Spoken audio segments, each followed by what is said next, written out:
augmentation dot adds half the value of the note back to it, making it half again as long as it was. This is probably easier to see in examples than to try and explain. So if we take a half note and add an augmentation dot to it. By the way, augmentation dots are very commonly just referred to as dots, and that's how I'm going to refer to them for the rest of the lesson. If we add a dot to a half note, it adds half the value of the half note back to it. Half of a half note is a quarter note. So altogether, we get a dotted half note with a note value of 3 beats. Let's do the same thing now with a whole note. A whole note is 4 beats, or more accurately counts, I should say, in length. I know I'm saying beats, which is kind of standard terminology, but I just know that what I really mean is counts.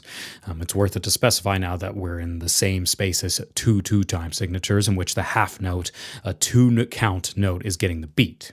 When adding a dot to a whole note, we'll add half of that whole note, which is equivalent to a half note at 2 beats. Giving us a dotted whole note, which is a total of 6 beats in length. Now, this is most certainly just musical math at this point.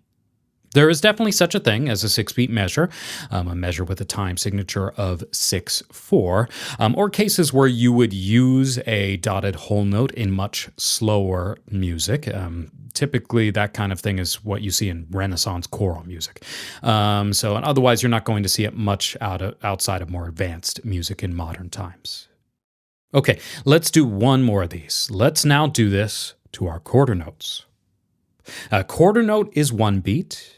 When adding a dot to it, we'll be adding half of that, so we will be adding half a beat. Now, we don't know what a note is that is half the size of a quarter note yet. That will be something we learn about in the next part of the course.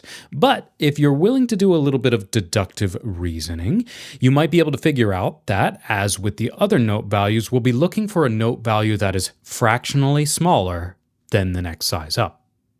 We think of whole notes as the big fractional 1, or whole, half notes as 1/2, quarter notes as 1/4, and if you keep going further smaller, the next size down would be an 1/8 inside, giving us the notes we call eighth notes. Eighth notes are half the size of quarter notes, and if we add 1 to the length of a quarter note, we get a dotted quarter note, which is 1 1/2 beats in length.